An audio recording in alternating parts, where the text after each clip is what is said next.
மார்க்கமது, தெய்வ மார்க்கமது. நீதிமான் செல்லும் பாதையில் பெரின்பம், ஜீவதேவனின் மார்க்கமது. துன்பம் சூழும் நேரம் அன்பர் அவனை தாங்கி, கண்மணி போல காத்து அன்பால் சேத்தனை பார். உயரம் சூழும் நேரம் உயர்த்துவார் அவனை, ஜீவதேவனின் மார்க்கமது.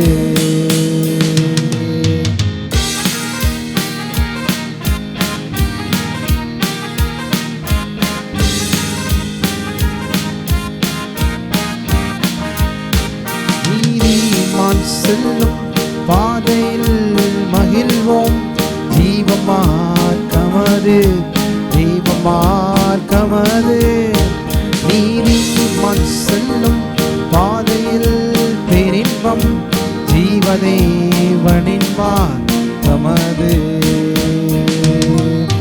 துன்பம் சூழும் நேரம் அன்பர் அவனை தாங்கி, கண்மணி போல காத்து அன்பால் சேட்டனை பார். உயரம் சூழும் நேரம் உயர்த்துவார் அவனை, ஜீவதேவனின் மார்க்கமது. நீதிமான் செல்லும் பாதையில் மகிழ்வோம், ஜீவ மார்க்கமது, தெய்வ மார்க்கமது. நீதிமான் செல்லும் பாதையில் பெரின்பம், ஜீவதேவனின் மார்க்கமது. துன்பம் சூழும் நேரம் அன்பர் அவனை தாங்கி, கண்மணி போல காத்து அன்பால் சேத்தனை பார். உயரம் சூழும் நேரம் உயர்த்துவார் அவனை, ஜீவதேவனின் மார்க்கமது. நீதிமான் செல்லும் பாதையில் மகிழ்வோம், ஜீவ மார்க்கமது, தெய்வ மார்க்கமது. நீதிமான் செல்லும் பாதையில் பெரின்பம், ஜீவதேவனின் மார்க்கமது. துன்பம் சூழும் நேரம் அன்பர் அவனை தாங்கி, கண்மணி போல காத்து கண்பால் சேத்தனை பார்.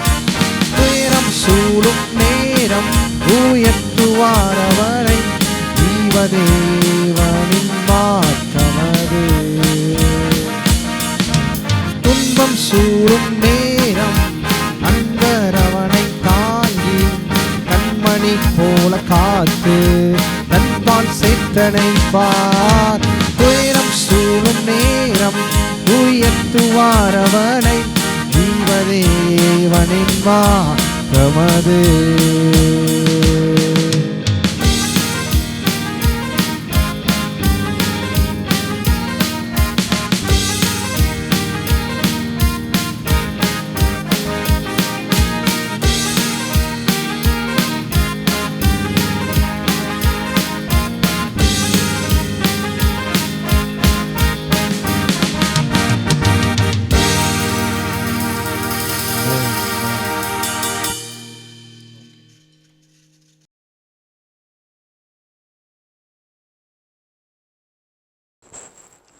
அருமையான தேவனுடைய பிள்ளைகளே, வேதம் சொல்லுது, தேவன் தம்முடைய ஒரே பேரான குமாரனை விசுவாசிக்கிறவன் எவனோ அவன் கெட்டு போகாமல் நித்திய ஜீவனை அடையும்படிக்கு அவரை தந்தருளி இவ்வளவாய் தேவன் உலகத்தில் அன்பு கூர்ந்தார் என்று வேதம் சொல்லுகிறது.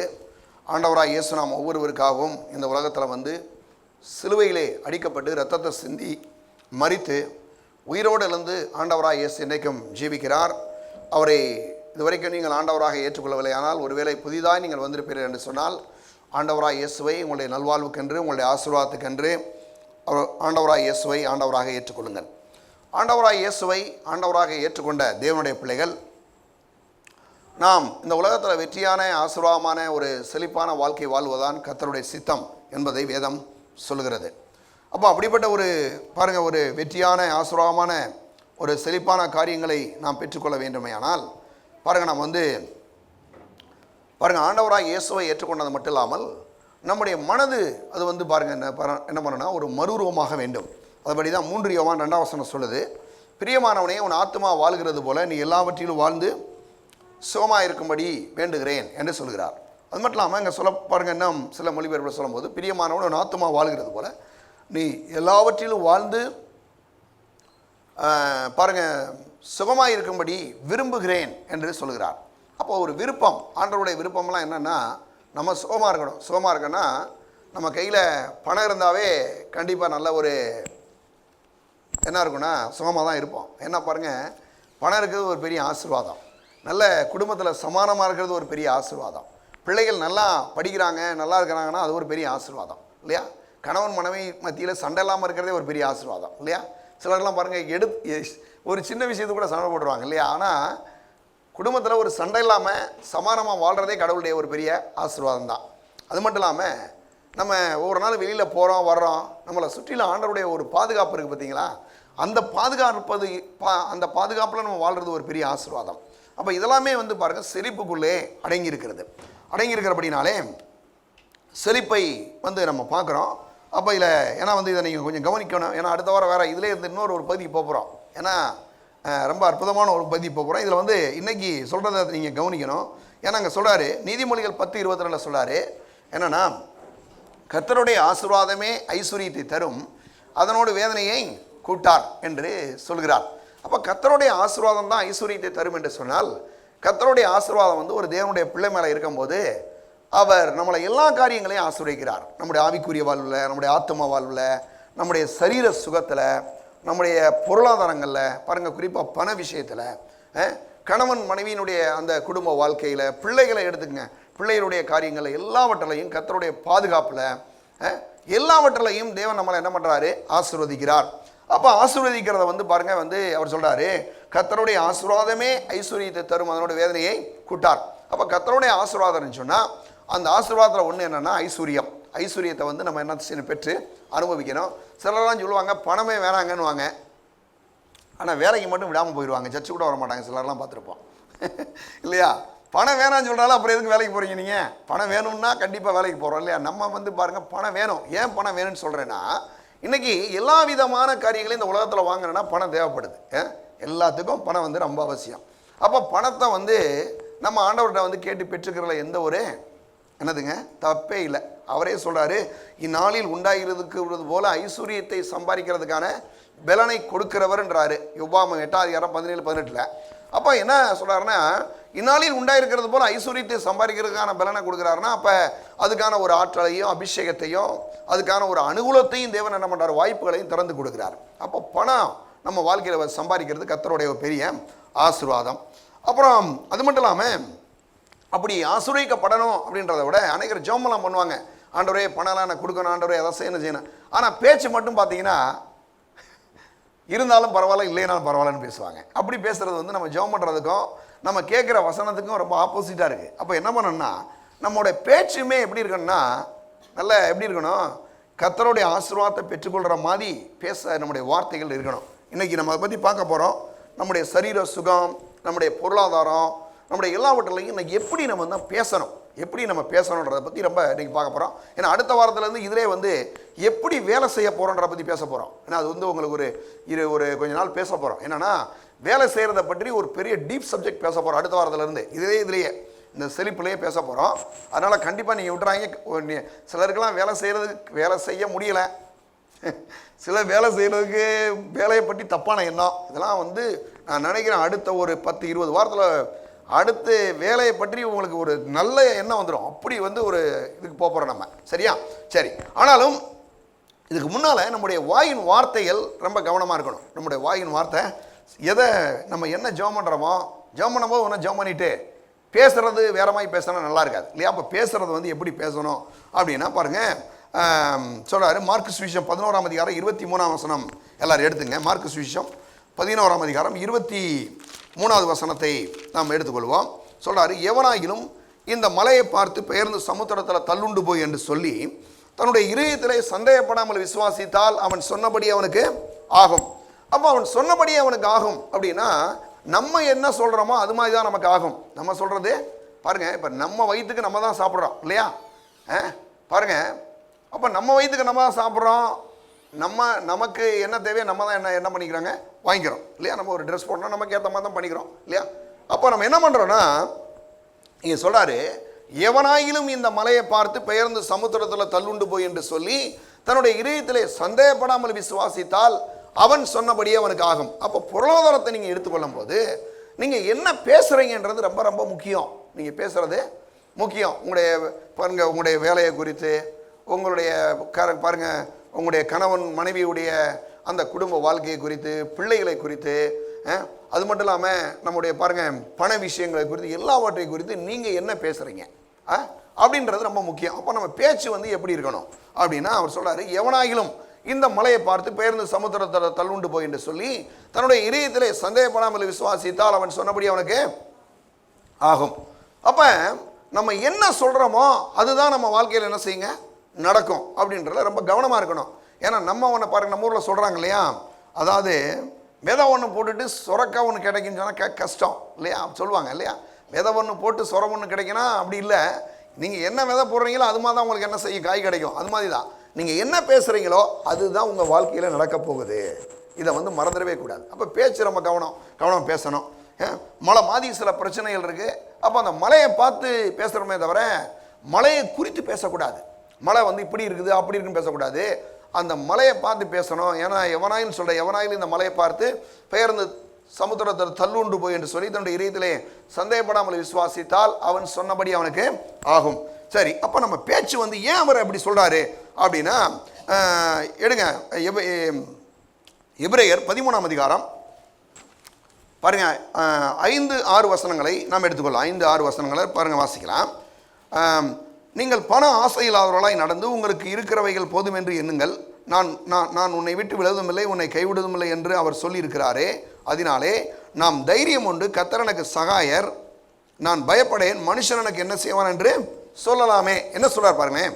அதாவது நான் உன்னை விட்டு விலகுவதுமில்லை, உன்னை கைவிடுவதுமில்லை என்று அவர் சொல்லி இருக்கிறாரே. நான் இதை பற்றி சொன்னேன். கிட்டத்தட்ட ஒரு 6-7 இடங்கள் அவர் 5-6 இடங்களை அவர் சொல்கிறத பார்க்குறோம். பழைய ஏற்பாட்டிலே சொல்கிறார். அப்போ சொல்லிட்டு அதில் அதனாலே நாம் தைரியம் கொண்டு, எதனால அவர் சொல்லியிருக்காரு, நான் உன்னை விட்டு விலகுவதுமில்லை, உன்னை கைவிடுவதுமில்லைன்னு அவர் சொல்லியிருக்காரு. அப்போ அவர் சொன்னனால என்ன பண்ணுறோம், அதனாலே நாம் தைரியம் கொண்டு, கர்த்தர் எனக்கு சகாயர், நான் பயப்படேன், மனுஷன் எனக்கு என்ன செய்வான், மனுஷன் எனக்கு என்ன செய்வான். பாருங்கள், நிறைய நேரங்களில் இன்றைக்கி நம்ம ஊரில் பாருங்கள், நம்ம ஒரு வேலை செய்யணும், நம்ம ஒரு முன்னேறணும்னா ஏதாவது ஒரு ரீதியில் ஒரு யாராவது ஒரு தடை பண்ணுறது, ஏதாவது ஒரு டிஸ்டர்ப் பண்ணுறது, நம்மளை முன்னேற விடாத பண்ணுறது, ஏதாவது ஒன்றை பற்றி பாருங்கள் சொல்கிறது. நீங்கள் வேலை செய்கிற இடங்களில் கூட நீங்கள் நல்லா தான் வேலை செய்வீங்க, உங்களை பற்றி தப்பாக ஏதாவது சொல்லிக் கொடுப்பாங்க. ஏன்னா அவங்களுக்கு என்னென்னா உங்களை கீழே இழுத்து விட்டுட்டு மேலே வரணும்னு அவங்களுடைய எண்ணம் இல்லையா? அப்போ இப்படியெல்லாம் அந்த உலகத்தில் பாருங்கள் சில போட்டிகளும் பொறாமைகளும் நிறைஞ்சிருக்குது. அப்படி இருக்கும்போது மக்களுக்கு ஒரு சோர்வு வந்துடுது. என்னங்க ஜோம் பண்ணுறோம், சர்ச்சுக்கெல்லாம் போகிறோம், ஆனால் பார்த்தீங்கன்னா இவ்வளோ பிரச்சனை வருதே, இவ்வளோ பேர் நம்ம நல்லதான் செய்கிறோம், நல்லதான் வேலை செய்கிறோம், ஆனால் நம்மளை பற்றி இப்படி தப்பாக சொல்கிறாங்களே அப்படின்னு சொல்லும்போது இந்த மாதிரி வசனங்கள் சொல்லுது. அதனாலே நாம் தைரியம் கொண்டு, எதனாலே நான் உன்னை விட்டு விலகுவதுமில்லை, உன்னை கைவிடுவதுமில்லை என்று அவர் சொல்லியிருக்கிறாரே. அப்போ அவர் சொன்னதுனால இவங்க இத்தனை பேர் உங்களை சேர்ந்து உங்களை தள்ளி விடுறதுனால நீங்கள் தள்ளப்பட்டு போயிட மாட்டீங்க. ஏன் அப்படி சொல்கிறேன்னா, நல்ல கவனிங்களேன், கர்த்தர் ஒரு மனுஷனை ஆசீர்வதிக்க சித்தம் கொண்டாருன்னா 1000 பேர் தடை செஞ்சா கூட அந்த ஆசீர்வாதத்தை தடை செய்யவே முடியாது. சரியா உங்களுக்கு? ஆனால் இங்கே பாருங்க சொல்றாரு, அதனாலே நாம் தைரியம் கொண்டு, எதனாலே அவர் சொல்லியிருக்காரு, நான் உன்னை விட்டு விலகுவதுமில்லை, உன்னை கைவிடுவதுமில்லை என்று சொல்லியிருக்கிறார். அப்போ சொல்றேன், அதனாலே நாம் தைரியம் கொண்டு, கர்த்தர் எனக்கு சகாயர், கர்த்தர் எனக்கு சகாயர், நான் பயப்படேன், மனுஷன் எனக்கு என்ன செய்வான் என்று சொல்லலாமே. நீங்க சொல்லணும், இந்த மாதிரி நேரங்களில் மனுஷன் எனக்கு என்ன செஞ்சிருவான், கர்த்தர் என் சார்பாக இருக்காரே அப்படின்னு நீங்கள் சொல்லும் போது தான் என்ன பண்ண முடியும்னா, பேசும்போது தான் அந்த விஷயத்தை பேசும்போது ஒன்று கர்த்தரும் கேட்குறாரு, அந்த மனுஷன்லாம் எழுப்பி விடுற பிசாசும் கேட்குறான். நீங்கள் பேசும்போது என்ன ஆகுனா, உங்கள் சார்பாக நின்று தேவ தூதர்களே வேலை செய்வாங்க, சர்வலோகத்தின் தேவனை வேலை செய்வார். அப்போ நம்ம பேச்சு ரொம்ப ரொம்ப முக்கியம், கரெக்டாக பேசணும். சரியா? அப்போ எப்படி பேசுன்றதை பற்றி பாருங்கள், பேசும்போது தான் பாருங்கள் நடக்கும். சிலர் பாருங்கள், ஒரு முறை ஒரு ஊழியக்காரர் ஒருத்தர் வந்தாராம், ஒரு அமெரிக்காவில் ஒரு பர்சன் ஹேகின்னு நினைக்கிறேன், அவர்கிட்ட சொன்ன கணத்தையின் அவர்கிட்ட ஒருத்தர் சொன்னாராம், ஐயா எனக்கு ரட்சிக்கப்பட்ட மாதிரி ஒன்றும் தெரியலைங்க, ஒன்றும் உணர முடியல, ஒன்றும் தெரியல. இப்போ ரசிக்கப்பட்டிருக்கேன்னா நம்ம உடனே வந்து 2 அடியாக வளர்ந்துட போகிறோம், இல்லை 2 அடி குள்ளமாக இருப்போம், அந்த மாதிரிலாம் ஒன்றும் ஃபீல்லாம் ஒன்றும் வராது. நீங்கள் ரசிக்கப்பட்டிருக்கீங்கன்னா ஏதோ ஒரு எந்த ஒரு ஃபீலிங்ஸ்லாம் இருக்கிற மாதிரிலாம் ஒன்றும் தெரியல. ஆனால் ரசிக்கப்பட்டிருக்கீங்கன்னு இவர் என்ன சொன்னாராம், சரி ஒன்று செய்யுங்க, நீங்கள் வந்து நான் சொல்கிற அந்த வசனத்தை சொல்லுங்கன்னாராம். சொல்லுங்கன்னா அவர் உடனே சொன்னாராம் பாருங்க, ரோமர் 10ஆம் அதிகாரம் 9-10 வசனங்களை சொல்கிறாரு. என்னவென்றால், கர்த்தராகிய இயேசு கிறிஸ்துவை உன் இதயத்தில் விசுவாசித்து தேவன் அவரை மரித்தோரிலிருந்து எழுப்பினார் என்று உன் எனது வாயினாலே அறிக்கை செய்தால் நீ ரட்சிக்கப்படுவாய். நீதி உண்டாக இதயத்தில் விசுவாசிக்கப்படும், ரட்சிப்பு உண்டாக வாயினாலே அறிக்கை செய்யப்படும். இதை சொல்லுங்கனாராம். இவர் சொன்னாராம். சொன்னோன்னே அவர் கேட்டாரா, ஏதாவது மாற்றம் தெரியுதா?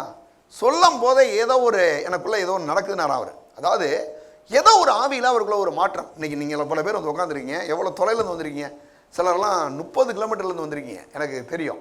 அவ்வளோ தொலைலேருந்து காலையில் 5 மணிக்கெலாம் எழுந்திரிச்சு பஸ் பிடிச்சி இங்கே வர்றீங்க. அப்போ இவ்வளோ தொலைலேருந்து வர்றீங்க, இவ்வளோ தொலைவில் வந்து நான் உங்களை எல்லாரும் காலையில் எழுந்திரிச்சு கூட்டுலாம் வரல. ஆனால் நீங்கள் ரட்சிக்கப்பட்டிருக்கிறீங்க, நீங்கள் ஆண்டவருடைய பிள்ளைன்றதுக்கு எதிரி அடையாளம். இவ்வளவு தொலை நீங்கள் தேடி வர வந்திருக்கீங்களே, அதுதான் பெரிய அடையாளமே நான் நினைக்கிறேன். அப்படி தான் நினைக்கிறேன். ஏன்னா அந்த ரட்சிப்பு இல்லைன்னா, ஆண்டவரை தேடன்ற எண்ணம் இல்லைன்னா பாருங்கள், அவங்க ரட்சிக்கவே படலை. ஆனால் நீங்கள் ரட்சிக்கப்பட்டிருக்கீங்கன்னு எப்படி நல்லா தெரியுது?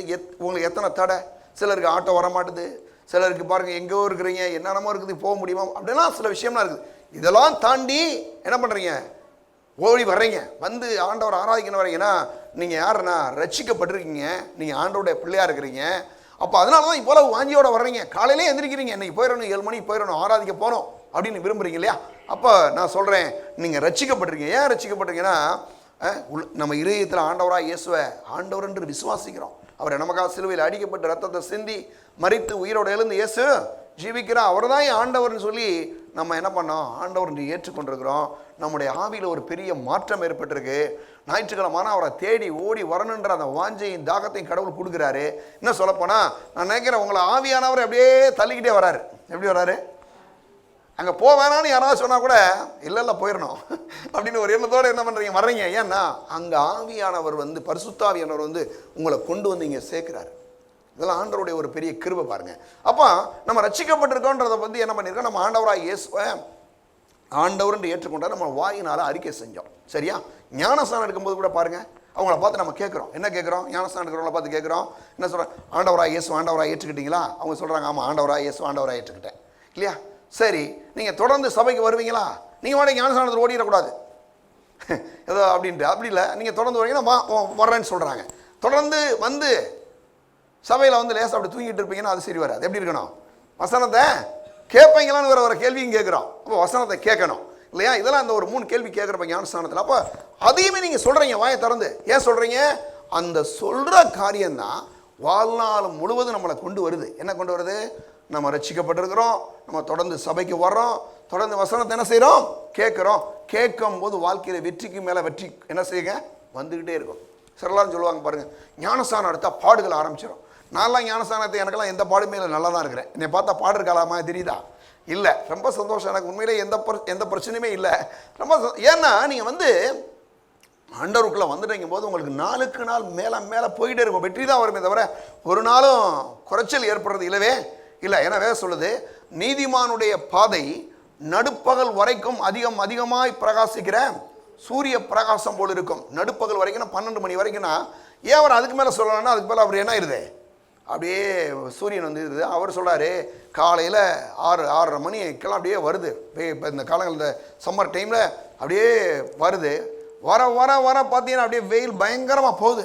அப்படியே போகுது பாருங்கள், வெளிச்சமும் வெப்பமும் அப்படியே பயங்கரமாக இருக்குது. ஏன் அப்படி அதிகரிக்குது அப்படின்னா, நான் சொல்கிறேன் தேவனுடைய பிள்ளையிலே, அந்த பிரகாசம் அந்த மாதிரி. அதே அதுக்கு ஒப்பிட்டு சொல்கிறாரு, ஒரு ஆண்டவருடைய பிள்ளை ஆண்டவராக இயேசு ஆண்டவராக ஏற்றுக்கிட்டாங்களா, ரட்சிக்கப்பட்டாங்களா, ஞானம் எடுத்தாங்களா, இன்னும் அவங்க வாழ்க்கை ரொம்ப பிரைட்டாகி போய்கிட்டே இருக்கும்.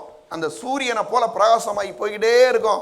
வெளிச்சமும் வெப்பமும் எப்படி இந்த சூரியன் கொடுக்குற மாதிரி நம்ம வாழ்க்கையில் ஒரு பெரிய பிரகாசத்துக்கு நேராக தேவன் நம்மளை என்ன செய்கிறாருங்க, வழி நடத்தி செல்கிறார். சரியா? அப்போ பாருங்கள், வந்து இன்றைக்கி ஆண்டவராக இயேசுவை ஏற்றுக்கொள்ளும் போது என்ன நடக்குது, நம்மளுடைய வாயினால் அறிக்கை செய்தோம், ஞானஸ்நானத்திலையும் அதுதான் செய்கிறோம். அப்போ வாழ்க்கையில் கூட ஒவ்வொரு நாளும் எப்படி இருக்கணும், அந்த ரட்சிக்கப்பட்டு ஞானஸ்நானம் எடுத்த அப்போ மட்டும் பேசினா மட்டும் இல்லை, ஒவ்வொரு நாளும் என்ன பண்ணணுங்க, பேசணும். எப்படி பேசணும், நீங்கள் எப்படி பேசுகிறத பற்றி கொஞ்சம் பேச போகிறோம். சரியா? எடுங்க 2 தீமோத்தேயு 1ஆம் அதிகாரம் 7ஆம் வசனம். தேவன் நமக்கு பயமுள்ள ஆவியை கொடாமல் பலமும் அன்பும் தெளிந்த புத்தியுள்ள ஆவியை கொடுத்திருக்கிறார். கர்த்தர் ஆண்டவர் நமக்கு என்ன பண்ணியிருக்காரா, நல்ல கவனிங்களேன். அதாவது தேவன் நமக்கு பயத்தின் ஆவியை கொடாமல், சிலருக்கு பாருங்க பயம், ஒரே பயம், அப்படியே எப்போ பார்த்தாலும் சிலர் அந்த பயத்திலேயே வாழ்வாங்க பாருங்க. அந்த மனுஷன் என்ன பண்ணிடுவானோ, இவன் எப்படி பண்ணிடுவானோ, இதான் என்ன ஆயிருமோ, காலையில் எந்திரிச்சோடனே ஒரு பயம் அப்படியே பற்றி பிடிக்கிற மாதிரி இருக்குது. ஆனால் அவர் சொல்றாரு, தேவன் நமக்கு பயமுள்ள ஆவியை கொடாமல் என்ன பண்ணியிருக்காரா பாருங்க, பலமும் அன்பும் தெளிந்த புத்தியுள்ள ஆவியை கொடுத்திருக்கிறார். என்ன ஆவியை ஆவியானவர் கொடுத்திருக்காரா? பலமும் அன்பும் தெளிந்த புத்தியுள்ள ஆவியை கொடுத்திருக்காரு. நல்ல பலமுள்ள ஆவி, நல்ல அன்புள்ள ஆவி. அடுத்து என்ன செய்றாரு அவரு, அதாவது நல்ல தெளிவான புத்தி. நல்ல ஆண்டோடைய பிள்ளைங்களாம் நீங்கள் பாருங்களேன், நல்ல தெளிவான சில டிசிஷன் எடுத்துடலாம். இப்போ ஒரு சிலருக்குலாம் பார்த்தீங்கன்னா சிலர் நல்ல தீர்மானங்களை எடுக்க தெரியல. எனக்கு அது ரொம்ப கொஞ்சம் ஒரு சில நேரங்களில் நான் யோசிப்பேன். சிலருக்குலாம் பார்த்தீங்கன்னா என்ன ஒரு ஒரு ஒரு விஷயம் வருதுன்னு வச்சுங்களேன், இதை செய்யலாமா செய்ய வேண்டாமான்னு சொல்லிட்டு ஒரு சரியான டிசிஷன் எடுக்க தெரியாமல் இருக்கிறாங்க. ஆனால் நான் சொல்கிறேன் ஆண்டோடைய பிள்ளைகளே, நீங்கள் சரியான ஒரு தீர்மானத்தை உங்களால் எடுக்க முடியும். பாருங்க, வேதம் சொல்லுது, என்ன சொல்லுது, தேவன் நமக்கு பயமுள்ள ஆவியை கொடாமல் பலமும் அன்பும் என்னது தெளிந்த புத்தியுமுள்ள ஆவியை தந்திருக்கிறார். அப்போ தெளிந்த புத்தியுமுள்ள ஆவி வந்து யார் கொடுக்குறதுன்னா நம்ம கொடுக்குறாரு. பாருங்க, நம்ம என்ன படிக்கணும், நம்ம என்ன மாதிரி வேலை செய்யணும், நம்ம வந்து எந்த இடத்துல வேலை செய்யணும், எப்படியெல்லாம் வேலை செய்யணும் அப்படின்லாம் ஆண்டவரே நமக்கு வந்து போதிக்கிறார். ஆண்டவர் வந்து போதிக்கிறார் பாருங்க. ஏன்னா அவ்வளவு ஒரு அறிவை ஆண்டவர், அவ்வளோ ஒரு தெளிந்த புத்தியை வந்து ஆண்டவர் வந்து நமக்கு என்ன செய்கிறாருங்க, கொடுக்குறாரு. அப்போ இந்த பாருங்க, இதை நம்ம சொல்லணும். கர்த்தர் வந்து எனக்கு தேவன் வந்து எனக்கு பயத்தினாவியை கொடாமல் அன்பும் பலமும் தெளிந்த புத்தியுமுள்ள ஆவியை தந்திருக்கிறார் அப்படின்னு காலையிலே சொல்ல கற்றுக்கணும். தெளிந்த புத்தியுமுள்ள ஆவியை தந்திருக்கிறார். குழப்பத்தின் ஆவி கிடையாது. குழப்பம் வருதுனாவே அங்கே பேய் இருக்குன்னு அர்த்தம். அப்போ என்னதுன்னா, தெளிந்த புத்தியுமுள்ள ஆவி இருக்குல்ல, அந்த ஆவி என்னது, கர்த்தருடைய ஆவியான ஒரு நல்ல தெளிந்த புத்தி, ஒரு சரியான தீர்மானங்களை எடுக்க உங்களுக்கு தேவன் என்ன செய்வாருங்க, உதவி செய்வார். சரியா? சரி, அது மட்டும் இல்லாமல் இதை பற்றி இன்னும் கூட அதை பற்றிலாம் நீங்கள் சொல்லணும், பேசணும். நல்ல கர்த்தர் எனக்கு பயத்தின் ஆவியை கொடாமல் அன்பும் பலமும் தெளிந்த புத்தியுமுள்ள ஆவியை தந்திருக்கிறார். சங்கீதம் 46ஆம் அதிகாரம் 1ஆம் வசனம். சங்கீதம் 46:1 பாருங்க. சங்கீதம் 46ஆம் அதிகாரத்தில் 1வது வசனத்துக்கு நாம் எல்லாரும் வருவோம். அங்கே சொல்றாரு, எடுங்க, தேவன் நமக்கு அடைக்கலமும் பெலனும் ஆபத்து காலத்தில் அனுகூலமான துணையுமானவர். என்ன சொல்றார் பாருங்களேன், தேவன் நமக்கு அடைக்கலமும் பெலனும். அடைக்கலமும் பெலனா, அந்த உலகத்தில் எங்கே பார்த்தாலும் பிரச்சனைகள், ஆபத்துகள். எங்கே சிலர்லாம் பாருங்க போனால் சொல்கிறாங்க பாருங்க, போய் மனுஷன் திரும்பி வந்தால் தான் நிச்சயம். கேள்விப்பட்டிருக்கீங்களா நீங்கள்? இப்பெல்லாம் சிலர்லாம் சொல்லுவாங்க பாருங்க. ஆனால் நமக்கு ஒரு நிச்சயம் இருக்குது, கண்டிப்பாக போய் திரும்ப வருவோம். என்ன சொல்கிறீங்க? திரும்ப வருவோம். ஏன்னா இங்கே பாருங்க சொல்கிறாரு, தேவன் நமக்கு என்னது அடைக்கலமும் பெலனும் ஆபத்து காலத்தில் அனுகூலமான துணையுமானவர். ஒரு வேளை இந்த உலகத்தில் சில ஆபத்துகள் இருக்குது, நான் இல்லைன்னு சொல்லலை. சில ஆபத்துகள் அங்கங்கே நடக்குது, எல்லாம் இருக்குது. ஆனாலும் அங்கெல்லாம் இருந்தால் கூட, ஆனால் நம்முடைய தேவன் அப்படிப்பட்ட ஆபத்து காலங்களில் நமக்கு துணையாக இருக்கிறார். நமக்கு என்ன செய்கிறாராம், துணையாக இருக்கிறார். ஏன் துணையாக இருக்காரு? அவர் நம்முடைய ஆண்டவர், அவர் நம்மளாம் அவருடைய பிள்ளைகள், அவர் நம்முடைய தகப்பன், அவர் நம்முடைய ஆண்டவர். ஒருவேளை ஆபத்துகள் எங்கேயாவது இருந்தால் கூட அந்த ஆபத்தின் மத்தியில் கூட நம்மளை தேவன் அற்புதமாக என்ன செய்வாருங்க, பாதுகாத்துக் கொள்வார். அப்போ இதெல்லாம் சொல்ல கற்றுக்கணும் பாருங்க. தேவன் நமக்கு அடைக்கலமும் பெலனும் ஆபத்து காலத்தில் அனுகூலமான துணையுமானவர். அவர் தான் துணை, எங்கே போனாலும் துணை. அவர் நம்முடைய துணையாக இருக்கிறார். பாருங்க, அடுத்து நம்ம ஒரு வசனத்துக்கு போவோம். சங்கீதம் 91ஆம் அதிகாரம் எடுங்க. சங்கீதம் 91.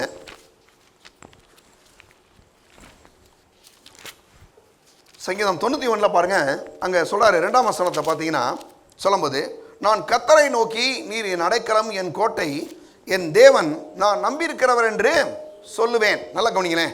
நான் கர்த்தரை நோக்கி நீர் என் அடைக்கலம், நீர் என் அடைக்கலம் என் கோட்டை என் தேவன் நான் நம்பியிருக்கிறவர் என்று சொல்லுவேன். சொல்லணுமா பாருங்க, என்ன மாதிரி சொல்லணுமா?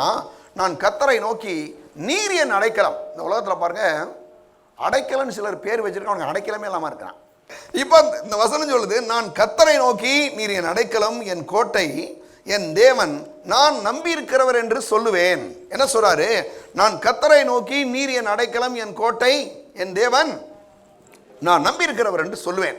அப்போ சொல்லணும். காலையில் பாருங்க, நீங்கள் எந்திரிச்சு என்ன பண்ணா, நான் கர்த்தரை நோக்கி நீர் என் அடைக்கலம் என் கோட்டை என் தேவன் நான் நம்பியிருக்கிறவர் என்று சொல்லுவேன்னு சொல்லி சொல்ல கற்றுக்கணும். பாருங்கள், நான் பாருங்கள் இந்த டெய்லி நல்லா சொல்கிறேன் பாருங்கள், நீங்கள் சொல்லணும். ஏன் சொல்லணும்னா, நீங்கள் என்ன பேசுகிறீங்களோ நடக்க போகுது.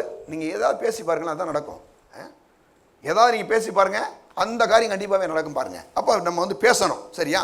ஏன் பேசணும்னா, ரட்சிக்கப்படாதாலே நம்புகிறான், ரட்சிக்கப்படாதால் கூட நான் பேச நடக்கும்னு நினைக்கிறான்.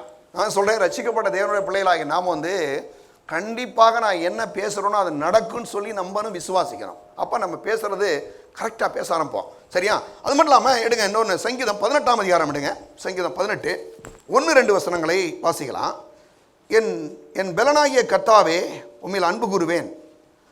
கர்த்தர் என் கன்மலையும் என் கோட்டையும் என் இரட்சகரும் என் தேவனும் நான் நம்பியிருக்கிற என் துருகமும் என் கேடகமும் என் இரட்சணிய கொம்பும் என் உயர்ந்த அடைக்கலமாய் இருக்கிறார். நல்ல கவனிங்கள, திரும்ப திரும்ப அந்த வசனங்களை பாருங்களேன். நீங்கள் நல்லா இதெல்லாம் அந்த வசனங்களை குறிச்சே வச்சுக்கோங்க, ரொம்ப நல்லா இருக்கு பாருங்க.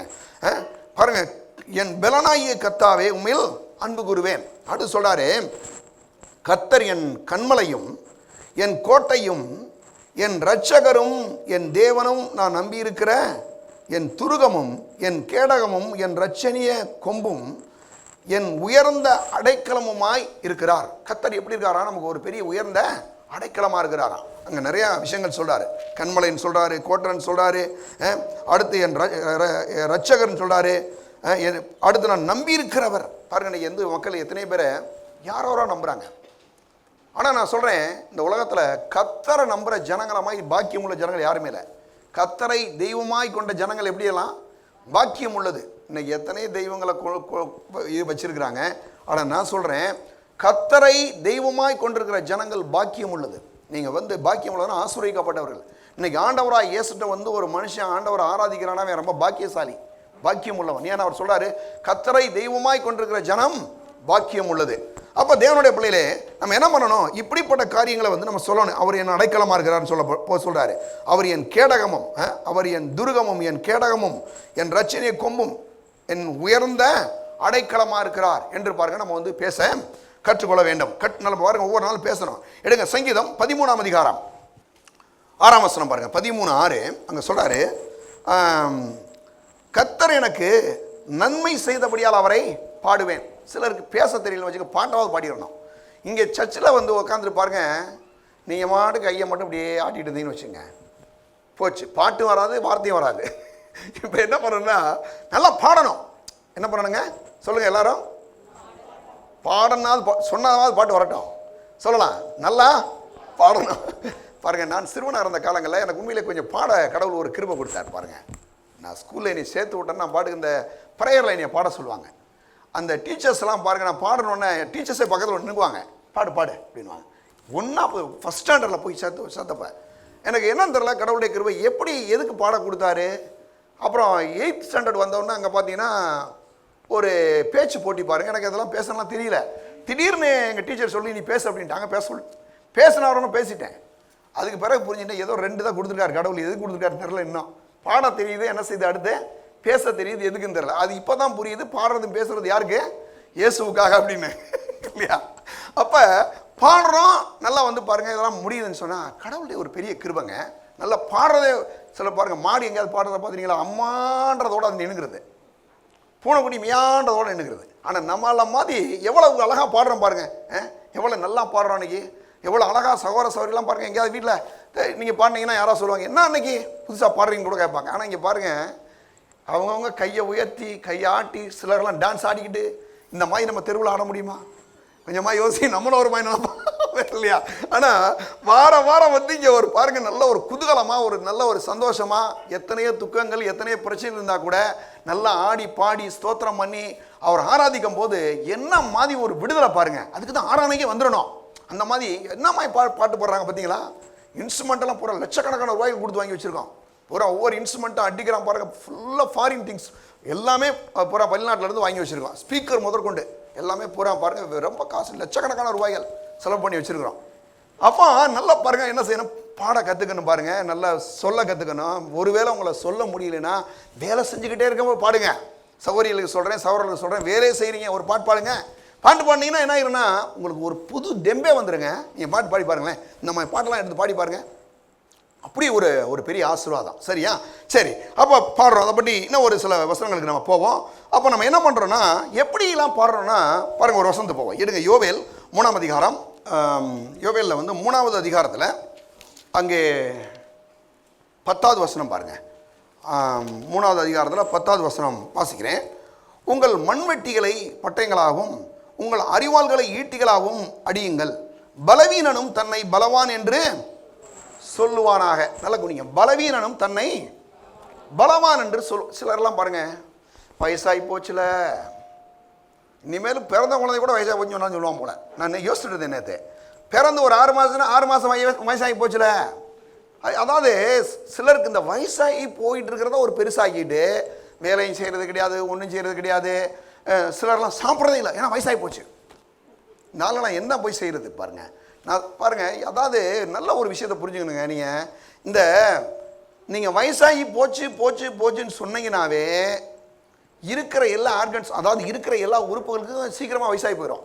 நீங்கள் என்ன பண்ணணும்னா பேசும்போது கொஞ்சம் நல்லா பண்ணணும். என்ன அந்த வசனம் சொல்லுதுன்னா பாருங்கள், அந்த 10ஆம் வசனம் என்ன சொல்கிறார்? பலவீனனும் தன்னை பலவான் என்று சொல்லுவானாக. இன்னொரு சில வசனம் சொல்ல போகிறேன், அது வந்து இன்னும் கொஞ்சம் நல்லாவே இருக்குது. என்னென்னா, பலவீனனும் தன்னை பலவான் என்று சொல்லுவானாக. நீங்கள் நல்லா என்ன பண்ணணும்னா, ஒருவேளை பலவீனமாக இருக்கிற மாதிரி இருக்குது, ஒரு சோர்வாக இருக்குன்னா நீங்கள் உடனே ஐயோ பலவீனமாக இருக்கே, அப்படி இருக்கே, இப்படி இருக்கேன்னு சொன்னீங்கன்னா இன்னும் எக்ஸ்ட்ரா பலவீனம் ஆயிரும். இப்போ நீங்கள் என்ன பண்ணணும்னா, பலவீனனும் தன்னை பலவான் என்று சொல்லுவானாக. நீங்கள் சொல்லணும், என்னை பலப்படுத்துகிற கிறிஸ்துவினால் எல்லாவற்றையும் செய்ய எனக்கு பலன் உண்டு. என்னை பலப்படுத்துகிற கிறிஸ்துவினால் எல்லாவற்றையும் செய்ய பலன் உண்டு. படிக்கிற பிள்ளைங்களுக்கு சொல்கிறேன், எனக்கு இது ஏறவே ஏறாது அப்படின்னு சொன்னீங்கன்னா அது ஏறாது.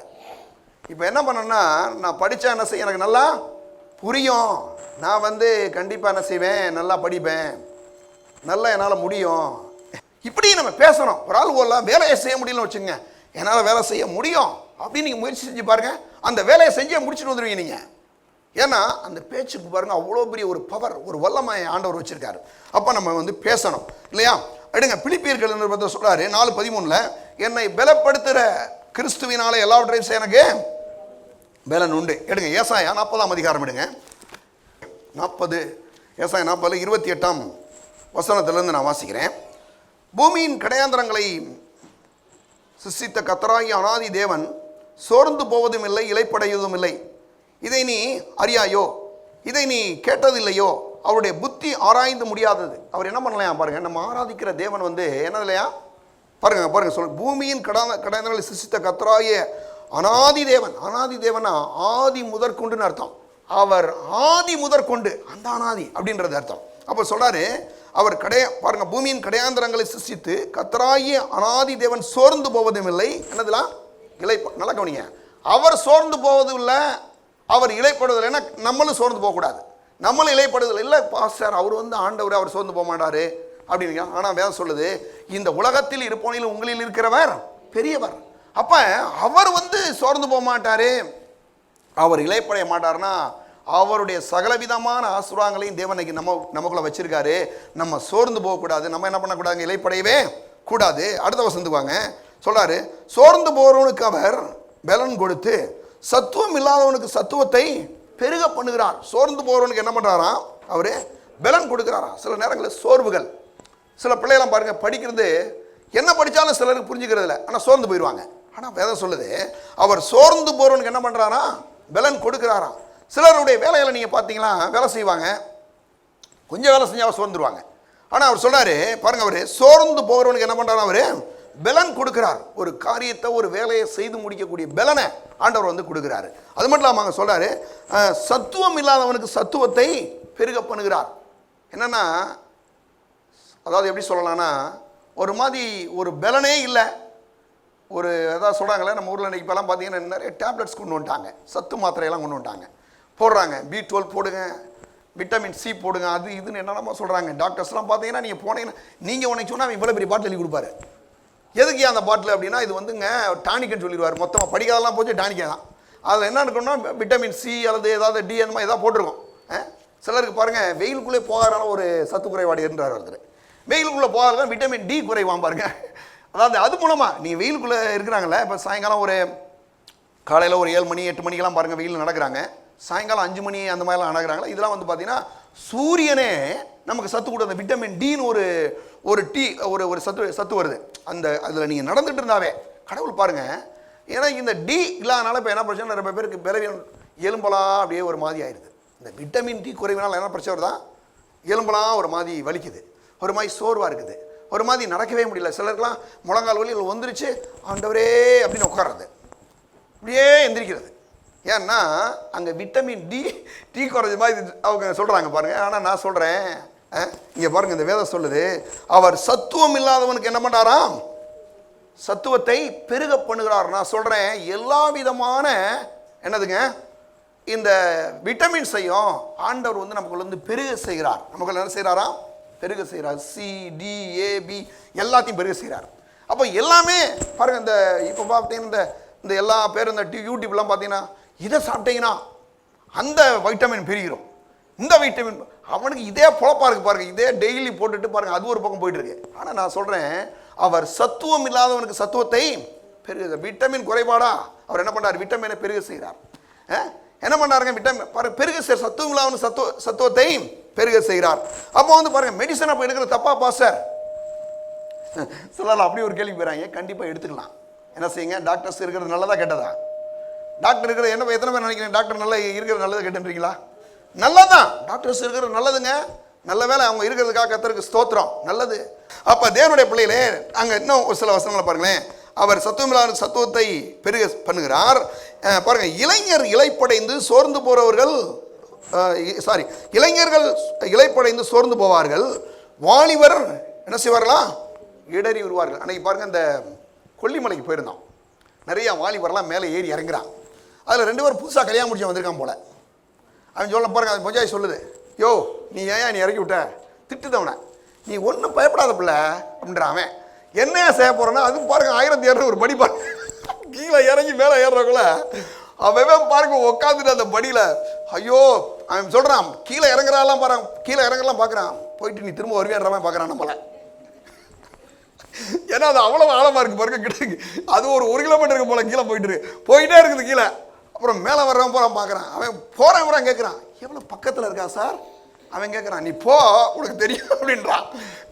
ஏன்னா பாருங்க, நிறையா நான் வாலிபரில் பார்க்க ரொம்ப சோர்ந்து போய் அப்படியே வர்றான். ஆனால் கர்த்தர் சொல்கிறாரு, நாங்கள் அந்த சொல்கிறார், இளைஞர் இளைப்படைந்து என்ன செய்வார்களாம், சோர்ந்து போவார்கள், வாலிபரும் இடறி விழுவார்கள், கர்த்தருக்கு காத்திருக்கிறவர்களோ புது பலன் அடைந்து, கர்த்தருக்கு காத்திருக்கிறவர்களோ புது பலன் அடைந்து கழுகுகளை போல சட்டையடித்து எழும்புவார்கள், கழுகுகளை போல சட்டையடித்து எழும்புவார்கள், அவர்கள் ஓடினாலும் இளைப்படையார்கள், நடந்தாலும் சோர்ந்து போவார்கள். நல்ல கவனிங்களேன், ஆண்டவருடைய பிள்ளைகளுக்கு வயசுன்றது ஒரு பெரிய விஷயம் இல்லைங்க.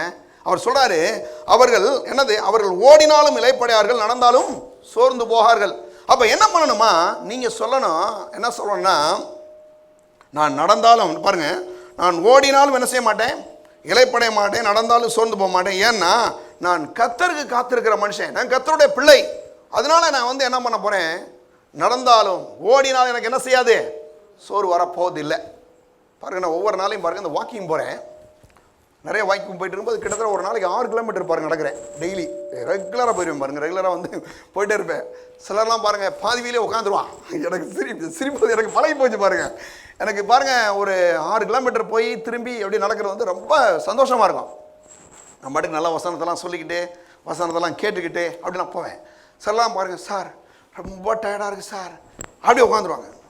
எனக்கு பாருங்க, வீட்டில் ஆரம்பிச்சா 6 கிலோமீட்டர் போய் வீட்டுக்கு வந்தால் தான் தண்ணியை குடிக்கிறது, அந்த மாதிரி பண்ணி வச்சுருவேன் பாருங்க. ஏன்னா உங்களுக்கு மற்றவங்களாம் சோர்ந்துடுறாங்க, இதெல்லாம் பண்ணுறாங்க. ஆனால் நீங்கள் கர்த்தருடைய வசனத்தை பேசிக்கிட்டு, கர்த்தருடைய வசனத்தை கேட்டுக்கிட்டு போகும்போது ஒரு புது பலனை கர்த்தர் வந்து கொடுக்குறத நான் பார்க்குறேன், புது பலன். சிலர்லாம் கேட்பாங்க, சார் என்ன சார் இவ்வளோ வேகமாக போகிறீங்க சார், ஒரு ஆள் என் கூட ஒரு சிலர் நடக்க வருவார் பாருங்க, கொஞ்சம் மெதுவாக போங்க அப்படின்னு வரவர். ஏன்னா நான் கொஞ்சம் வேகமாக போயிடுறது. ஏன்னா பாருங்க, கடவுள் வந்து ஒரு புது பலனை கொடுக்குறாரு. நான் சொல்கிறேன், தேவனுடைய பிள்ளைகளே, எனக்கு மட்டும் இல்லைங்க, உங்கள் ஒவ்வொருவருக்கும் அப்படிப்பட்ட ஒரு பலனை கர்த்தர் கொடுக்குறார். ஏன் தெரியுமா, நம்மலாம் கர்த்தருக்கு காத்திருக்கிற ஜனங்கள். சகோதரிகளுக்கு சொல்கிறேன், நான் வந்து சில நேரங்களில் பாஸ்டர் எனக்கு இந்த பலவீனம் இருக்குது, அந்த பலவீனம் இருக்குது, அப்படி இப்படி நீங்கள் பேசலாம். ஆனால் நீங்கள் சொல்லுங்கள், அடிக்கடி இந்த வசனத்தை எடுத்து சொல்லுங்கள். அவர் வந்து என்னது, கர்த்தருக்கு காத்திருக்கிற புது பலனடைந்து கழுகுகளை போல சட்டை எடுத்து எழும்புவார்கள், அவர்கள் ஓடினாலும் இளைப்படார்கள், நடந்தாலும் சோர்ந்து போவார்கள். அப்போ என்ன பண்ணுறோம், நடந்தாலும் ஓடினாலும் நமக்குள்ள அப்படிப்பட்ட ஒரு சோர்வை இல்லாதபடி கர்த்தருக்கு காத்திருக்கிற ஜனங்கள் மேலே தம்முடைய பலனை தேவன் என்ன செய்கிறாராம், அவர் கொடுக்கிறார். தேவனுடைய பிள்ளைகளை இந்த நாட்களில் இப்படிப்பட்ட வசனங்களை நீங்கள் திரும்ப திரும்ப திரும்ப என்ன பண்ணுங்க, பேச அங்கே கற்றுக்கொள்ளுங்கள்.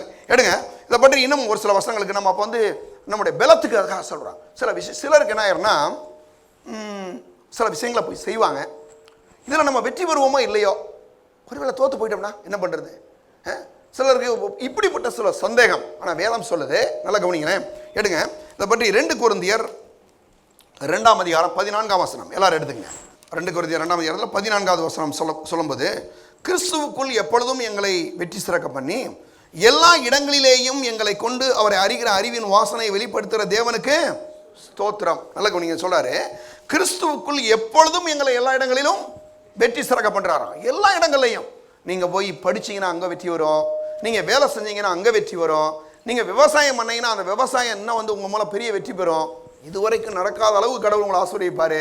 சரியா, அங்கே சொல்லாரு எல்லா இடங்களையும் எங்களை கொண்டு அவரை அறிகிற அறிவின் வாசனையை வெளிப்படுத்துகிற தேவனுக்கு ஸ்தோத்திரம். ஏன்னா அவர் சொல்றாரு கிறிஸ்துவுக்குள்ளே எப்பொழுதும் எங்களை வெற்றி சிறக்க பண்ணி, எப்பொழுதும், ஒரு நாளைக்கு வெற்றி ஒரு நாளைக்கு தோல்வி கிடையாது. அவர் சொல்றாரு எப்பொழுதும் என்னது, எங்களை வெற்றி சிறக்க பண்ணி எல்லா இடங்களிலேயும் எங்களை கொண்டு அவரை அறிகிற அறிவின் வாசனை வெளிப்படுத்துகிற தேவனுக்கு ஸ்தோத்திரம். அப்போ எல்லா இடங்கள்லையும் நீங்கள் ஒருவேளை விவசாயம் பண்ணீங்களா, நீங்கள் ஒருவேளை வியாபாரம் பண்ணுறீங்களா, நீங்கள் ஒருவேளை பிடிக்கிறீங்களா, நீங்கள் ஏதோ ஒன்று செய்கிறீங்களா, அந்த இடத்துல கர்த்தர் உங்களுக்கு வெற்றி கொடுப்பார். அந்த இடத்துல ஆண்டவர் என்ன செய்வாருங்க, வெற்றியை கொடுப்பாரு. ஏன்னா அவர் என்ன சொல்றாரு, நீங்கள் வெற்றி பெறும்போது அவரே வெற்றி பெறாரு. நீங்கள் வெற்றி பெறீங்களே, உங்கள்கிட்ட 4 பேர் கேட்குறாங்க, எப்படிங்க அதை செஞ்சு முடிச்சிங்க, நீங்கள் என்ன சொல்ல போகிறீங்க அப்படின்னா, கர்த்தர் தாங்க இந்த வெற்றிக்கு காரணம், அவர் என்னை பலப்படுத்தியிருக்காரு, அவர் தான் எனக்கு இதை கொடுத்தாரு சொல்லும் போது அவர் சொல்றாரு என்னது, எங்களை வெற்றி சிறக்க பண்ணி அவரை அறிகிற அறிவின் வாசனையை வெளிப்படுத்துகிறார். நம்மளை கொண்டு அவரை நம்மளை மற்றவங்களுக்கு அறிவிக்க நம்ம மூலமா இந்த ஆண்டவராக இயேசு வெளிப்படும்படியாக அவர் என்ன பண்ணுறாரா, நமக்கு அந்த வெற்றியை கொடுக்குறாராம். அதனால நீங்கள் என்ன பண்ணணும்னா, நீங்கள் ஒவ்வொன்றும் செய்யும்போது, ஆண்டவரே உங்களுடைய நாம மகிமைக்காக எனக்கு இந்த வெற்றியை கொடுத்ததுக்காக உமக்கு ஸ்தோத்திரம். நம்முடைய சபையில் பாருங்கள், நிறைய பேர் கவர்மெண்ட்டில் வேலை வாங்கியிருக்கிறாங்க. இதுக்கு இவங்க எந்த மாதிரி ஒன்றில் படிச்சிருக்காங்க, ஒரு பெரிய கடவுள் கிருபை செய்கிறாரு, போய் ஒரு எக்ஸாம் எழுதுறாங்க. எழுதும்போது 1000 பேர் எழுதினா கூட கடவுள் அவங்க எல்லாருக்கும் ஒரு தயவை கட்டளையிட்டு உங்களுக்கு ஒரு பெரிய வெற்றியை கொடுத்துட்றாரு இல்லையா. அப்போ நான் சொல்கிறேன் தேவனுடைய பிள்ளைகளே, நீங்கள் விவசாயம் பண்ணுறீங்க, நீங்கள் வியாபாரம் பண்ணுறீங்க, எல்லா இடங்கள்லையும் நீங்கள் வெற்றி பெறும்போது கர்த்தரே என்ன பண்ணுறாருங்க, வெற்றி பெறுகிறார். அப்போ என்ன பண்ணணும்னா, ஆண்டவரே நான் செய்கிற அந்த தொழில் எனக்கு வெற்றி கிடைக்குதா, நான் நல்லா இருக்கேன்னா உங்கள் நாம மகிமைப்படட்டும். ஒரு ஊரில் நீங்கள் வர்றீங்க, முன்னால் இருந்த மாதிரி இப்போ இல்லை, நீங்கள் மாறிட்டு இருக்கீங்க, ஏதோ நல்ல ஒரு பெரிய ஆசீர்வாதம் வருது இல்லையா. அப்போ வரும்போது என்ன ஆகுது, உங்களை பார்த்து கேட்குறாங்க, என்னம்மா இங்கே போகிறீங்களே, என்ன நடக்குது, என்ன இப்போ இவ்வளோ நல்லா இருக்கிறீங்களே அப்படின்னு கேட்டால் நீ என்ன சொல்லுங்க, ஆமாங்க அங்கே போகிறேன், ஆண்டவர்கிட்ட போகிறேன், அவரே என்னை ஆசீர்வதிக்கிறார் போது, அப்போ உங்கள் மூலமாக இன்னும் அநேகர் என்ன பண்ணுறாங்க, இயேசுவை அறிந்து கொள்கிறார்கள். அவர் என்ன பண்ணுறாருங்க, அதுக்காகவே உங்களை தேவன் ஆசீர்வதிக்கிறார். அப்போ தேவனுடைய பிள்ளைகளே, நீங்கள் என்ன பண்ணணும்னா, நீங்கள் அவர் எல்லா இடங்களையும் எங்களை என்ன பண்ணுறார், வெற்றி சிறக்க பண்ணி அவர் அறிகிற அறிவின் வாசனையை வெளிப்படுத்துகிற தேவனுக்கு ஸ்தோத்திரம். ஸ்தோத்திரத்தையும் பண்ணிடுங்க, ஆண்டவர்கிட்ட சொல்லுங்கள். நேற்று யாரோ ஒருத்தர் சொன்னாங்க, எனக்கு உடம்பு சரியில்லை ஒரு மாதிரி அப்படி இப்படின்னு இருந்தாங்க. நான் சொன்னேன் ஸ்தோத்திரம் பண்ணுங்க. நல்ல ஆண்டவருக்கு சில பணம் வரலையா, ஆண்டவரே பணத்தை கொடுத்ததுக்காக நமக்கு சொல்லுங்கள், எல்லாரும் சொல்லுங்கள், பணத்தை கொடுத்ததுக்காக நமக்கு ஸ்தோத்திரம், நல்ல சுகத்தை கொடுத்ததுக்காக உங்களுக்கு ஸ்தோத்திரம், பிள்ளைகளுக்கு நல்ல ஞானத்தை கொடுத்ததுக்காக உங்களுக்கு ஸ்தோத்திரம், வீட்டுக்காரருக்கு சரியாக இருக்கிறதுக்காக ஸ்தோத்திரம். எத்தனை பேர் சொல்கிறீங்க, வீட்டுக்காரர் சரியில்லைன்னா ஒழுங்காக நீங்களே சாப்பிட மாட்டீங்க, அந்த ஆள் நீங்கள் பாட்டுக்கு சமைச்சு வச்சுட்டு உட்காந்துருக்க, அந்த ஆள் ஃபுல் போதையில் உட்காந்துருக்காருன்னு வச்சுங்க, சோறு போடுற இடத்துல விட்டுட்டு அவர் பாட்டு எங்கிட்ட கையை நீட்டிட்டு இருந்தாலும் என்ன பண்ணுவீங்க. அப்போ அவர் சரியாக இருக்கணும், அவர் சரியாக இருக்கணுமா இல்லை வேணாமா, இருக்கணுங்க. அப்போ வீட்டுக்காரர் நல்லா இருக்கிறதுக்காக கர்த்தருக்கு ஸ்தோத்திரம். எத்தனை சௌகரியம் சொல்கிறீங்களா சொல்லுங்கள். ஒருவேளை சொல்லலைன்னா நீங்கள் சொல்லுங்கள், எங்கள் வீட்டுக்காரரை கர்த்தாவே நீர் ஆசீர்வதித்ததுக்காக உமக்கு ஸ்தோத்திரம், அவர் ரட்சிக்கப்பட்டு இங்கே சபைக்கு வந்ததுக்காக உமக்கு ஸ்தோத்திரம். வந்தாருன்னா உங்கள் கூட நல்லா கிளியர் ஆயிடுவார். வந்தாருன்னா என்ன தெரியுமா உங்களுக்கு, இந்த நம்ம ஊரில் ஒன்று சொல்கிறாங்க இல்லையா, சிலர்லாம் திருமண விஷயங்களை திருமணம் பண்ணிவிட்டு 2 பேரும் வேறு வேறு மாதிரி திங்க் பண்ணுவாங்க, வேறு வேறமாக யோசிப்பாங்க. ஆண்டவர்கிட்ட வந்தால் என்ன ஆயிரும் தெரியுமா, விட்டு கொடுக்கக்கூடிய நல்ல எண்ணங்களே வந்துடும். நீ பெரிய ஆள் நான் பெரிய ஆளுற மாதிரி அந்த மைண்டுக்கெல்லாம் போக மாட்டாங்க. என்ன பண்ணுவாங்கன்னா, ரைட் உனக்கு பிடிச்சிருக்கா செய், போ செய்கிறேன், நீ உனக்கு பிடிச்சிருக்கா செய் அப்படின்னு சொல்லி விட்டுருவாங்க. ஏன், அங்கே நீயா நானான்ற பிரச்சனை வராதுங்க. அங்கே எப்படி இருக்குன்னா விட்டு கொடுக்கக்கூடிய ஒரு தன்மை உள்ள வந்துடும். கடவுள் அப்படிப்பட்ட ஒரு சுபாவத்தை, அப்படிப்பட்ட ஒரு நல்ல காரியத்தை ஆண்டவர் வந்து கொடுத்துறாரு மக்களுக்கு. நீங்கள் வந்தீங்கன்னா அதுலேயும் குடும்பமாக வர வர அந்த குடும்பமே ஒரு பரலோகமாக மாறிடும். நீங்கள் என்ன நினைக்கிறீங்க அதே மாதிரி உங்கள் வீட்டுக்காரர் அப்படின்னு நினைப்பாரு. அந்த அவர் என்ன நினைக்கிறார் அதே மாதிரி நீங்கள் நினைப்பீங்க. அந்த குடும்பம் அவ்வளோ ஒற்றுமையாக போயிட்டே இருக்கும். சூப்பராக போங்க. அப்போ இதெல்லாம் வந்து எப்படி நடக்குன்னா பாருங்க, கர்த்தர் வந்து ஒரு குடும்பத்துக்குள்ளே வரும்போது அவ்வளோ பெரிய ஒரு நன்மையை வெற்றி ஆண்டவர் கொடுக்குறார். சரியா? எடுங்க இன்னும் ஒரு சில வசனங்கள் இப்போ 1 கொரிந்தியர் 15ஆம் அதிகாரம் 15 57வது வசனம் பாருங்க. சொல்றாரு, நம்முடைய கர்த்தராகிய இயேசு கிறிஸ்துவினாலே நமக்கு ஜெயம் கொடுக்கிற தேவனுக்கு ஸ்தோத்திரம். யார் கிறிஸ்து மூலமாக நமக்கு ஜெயம் கிடைக்குதா? நம்முடைய கர்த்தராகிய இயேசு கிறிஸ்துவினாலே ஜெயம் கொடுக்கிற தேவனுக்கு ஸ்தோத்திரம். நமக்கு எல்லா இடத்துலையும் ஆண்டவர் வந்து ஜெயத்தை கொடுக்குறார். படிப்பா அங்கே ஜெயம். நல்லா நீங்கள் வந்து தொழில் பண்ணுறீங்களா அங்கே ஜெயம். விவசாயம் பண்ணுறீங்களா அங்கே ஜெயம். வியாபாரம் பண்ணுறீங்களா அங்கே ஜெயம். பிள்ளைகளை பார்க்கும் போதே நம்ம பிள்ளைகளை பார்க்கும்போது இந்த மாதிரி பிள்ளை வளரணும்னு நினைக்கிறேங்க. அந்த மாதிரி கடவுள் வந்து பிள்ளைகளை மாற்றிடுவார், மாற்றுவார். கர்த்தர் வந்து அப்படிலாம் செய்வார் பாருங்க. ஏன் செய்வார் அப்படின்னா அவர் சொல்கிறாரு, நம்முடைய கர்த்தராகிய இயேசு கிறிஸ்துவினாலே ஜெயம் கொடுக்குற தேவனுக்கு ஸ்தோத்திரம். உங்கள் பிள்ளைகள் வந்து நல்லா பாருங்க பேசணும். பிள்ளைகளை குறித்து நீங்கள் நல்லா பேச கற்றுக்கணும். பிள்ளைகளை வந்து தப்பு சிலர்லாம் பார்த்தீங்கன்னா பிள்ளைகளை எப்போ பார்த்தாலும் திட்டிகிட்டே இருக்கிற ஆளாக இருக்குது. அம்மா மாதிரிலாம் இருக்குது. அப்படிலாம் திட்டக்கூடாது. நீங்கள் ஏன்னா மாற்ற நினைப்போம். எப்படி மாற்றணும்னா கோபம் வருதா இல்லையா? வருது. ஏதாவது ஒன்று பண்ணி விட்றான். நம்ம ஒன்று சொன்னால் அவன் ஏதாவது பண்ணுறான்னு வச்சுக்க, நீ என்ன பண்ண உடனே கோபப்பட்டு அந்த திட்டுற வேலையை விட்டுட்டு இப்போ என்ன பண்ணணும், கொஞ்சம் ஆசீர்வதிக்கிற வேலையை கற்றுக்கணும். எப்படி ஆசீர்வதிக்கலாம் அப்படின்னு சொல்கிறாரு. நம்முடைய கர்த்தராகிய இயேசு கிறிஸ்துவினாலே நமக்கு ஜெயம் கொடுக்கிற தேவனுக்கு ஸ்தோத்திரம். ஒருவேளை பிள்ளை சரியில்லைன்னு வச்சுங்க, அந்த பிள்ளைக்கு ஆண்டவரே நீர் ஜெயத்தை கொடுக்கறதுக்காக உமக்கு ஸ்தோத்திரம். அந்த பிள்ளையை நான் சொல்கிறலாம் கேட்டு அது நல்ல ஒரு வாழ்க்கைக்கு வர்றதுக்காக உமக்கு ஸ்தோத்திரம் இப்படி நீங்கள் சொன்னீங்கன்னா பிள்ளைய மாறிடும்.